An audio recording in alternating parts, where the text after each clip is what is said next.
السلام علیکم دوستو، کیسے ہیں آپ سب؟ میں زبینہ فیاض ایک بار پھر آپ کے ساتھ میں شروع کر رہی ہوں عالم رویا بائی تحریم ارشد ایپیسوڈ 48۔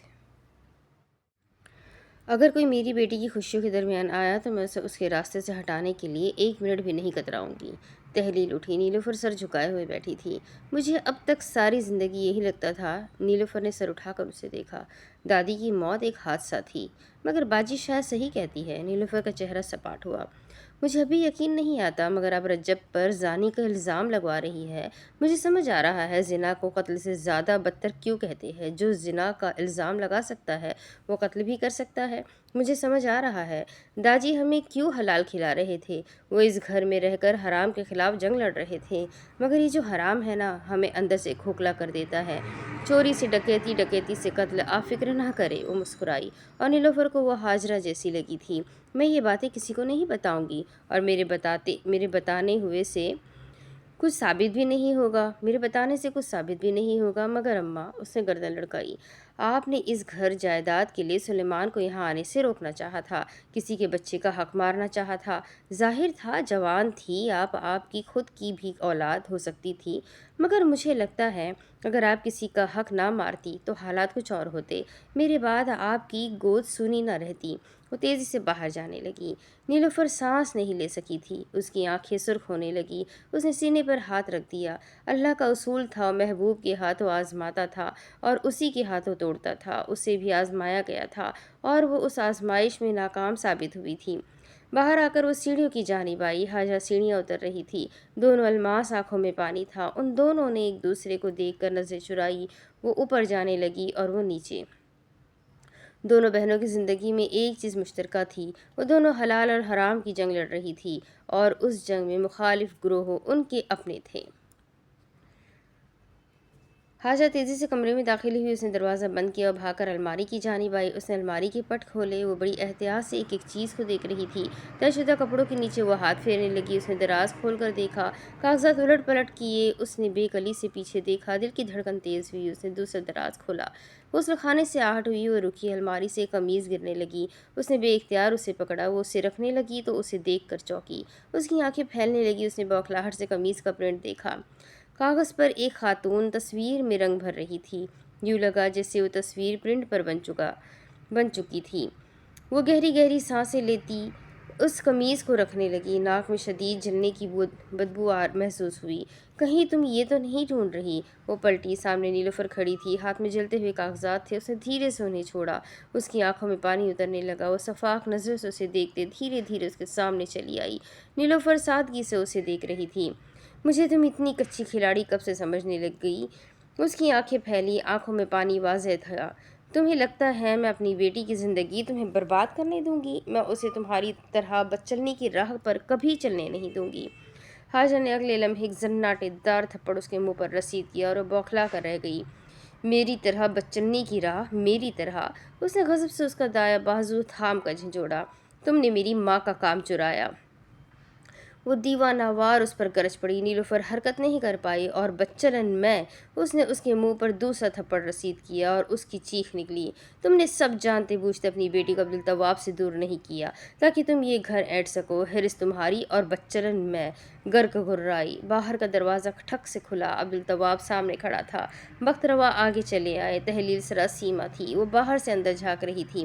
کوئی بھی چیز فری آف کاسٹ نہیں آتی، گناہ بھی سزا کے ساتھ آتے ہیں۔ حرام کی کمائی حرام میں گوائی۔ تمہاری ہر تدبیر بیکار جانے والی ہے۔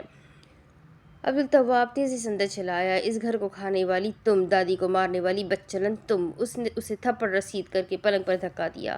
عبدالتواب اسے گرفت میں لے کر جانے کی کوشش کر رہا تھا۔ وہ حلق کے بل جھکتے، پیر گھسیٹتے چلا رہی تھی، چچا کو کمتر محسوس کروانے والی بدچلن تم، رجب پر بہتان لگانے والی تم، گھر کی حرص میں میرے شوہر کا نام لینے والی تم، اور بدچلن میں۔ عبدالتواب نے اسے ساتھ لگایا۔ اس نے کیا، اس کی وجہ سے میں گھر چھوڑ کر گئی، اس نے میری زندگی جہنم کر دی تھی، اس نے میری ماں کا کام چرایا، وہ بھپر کر آگے آئی۔ تم ایک کام کرو، اپنی جان لے لو اور اس گھر کو بچا لو۔ عبدالتواب نے اسے پیچھے کھینچا۔ کافی حد تک اس گھر سے غلاظت ختم ہو جائے گی، مر جاؤ۔ چیخیں باہر تک گئی، مر جاؤ۔ عبدالتواب اسے باہر لے کر جانے لگا۔ وہ آپا کھوئے